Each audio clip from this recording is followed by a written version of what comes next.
सर्वच मान्यवर आणि तुमचं वर्णन काय करायचं?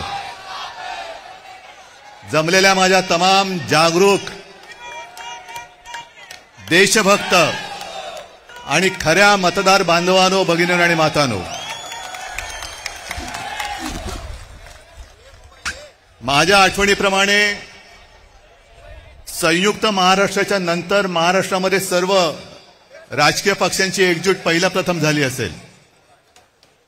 ही विरोधी पक्षांची एकजूट नाही, ही लोकशाहीचं प्रतिनिधित्व आणि लोकशाहीचं नेतृत्व करणाऱ्या सर्व राजकीय पक्षांची एकजूट आहे. आणि मतचोरी करणाऱ्यांना सांगतो की आज नुसती ठिणगी बघताय, या ठिणगीचा वणवा कधी होऊ शकेल एवढं लक्षात ठेवा. तुमच्या बुडाला आग लावण्याची ताकद या ठिणगीमध्ये आहे.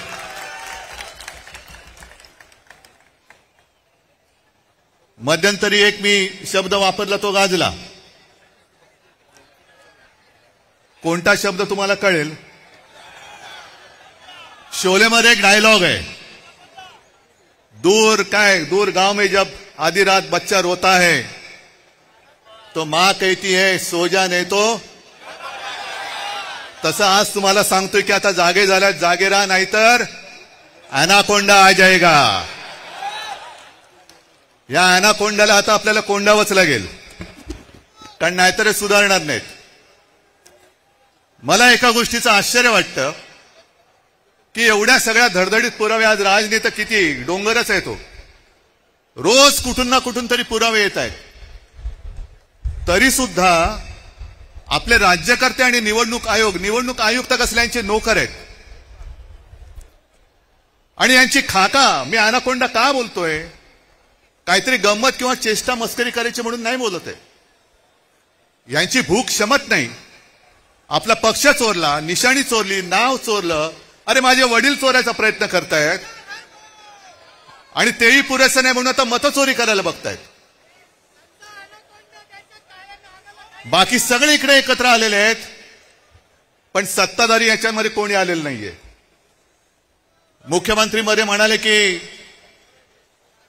लोकसभेच्या वेळेला राजकीय म्हणजे आमच्या विरोधी पक्ष म्हणजे आपण कोणत्या मतदारसंघात कसा लाभ घेतलेला आहे याचा पर्दाफाश मी करेन.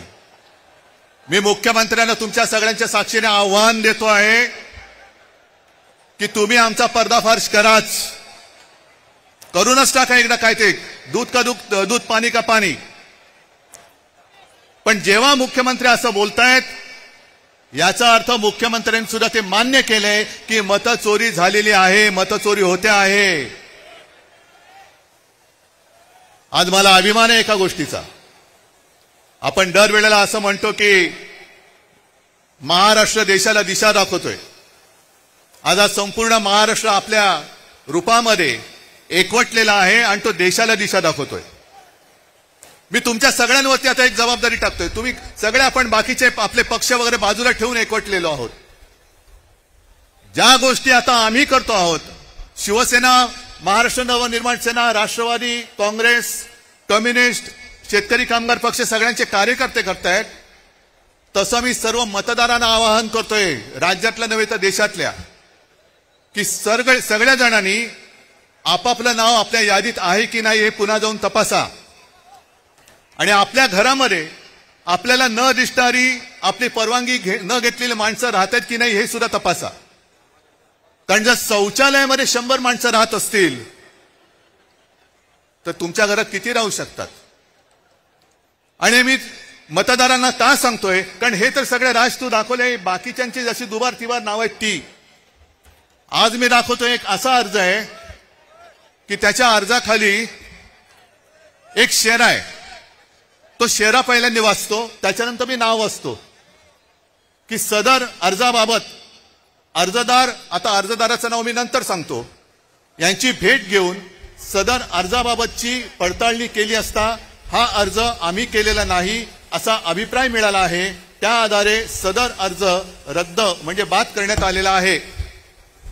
आणि हा अर्ज ज्याने अर्ज केलेलाच नाही, आपल्या नावाने ज्याने अर्ज तिकडे कोणी केला हे माहितीच नाही, त्या अर्जदाराने केलाय. आता हा अर्जदार शोधायचा कुठे?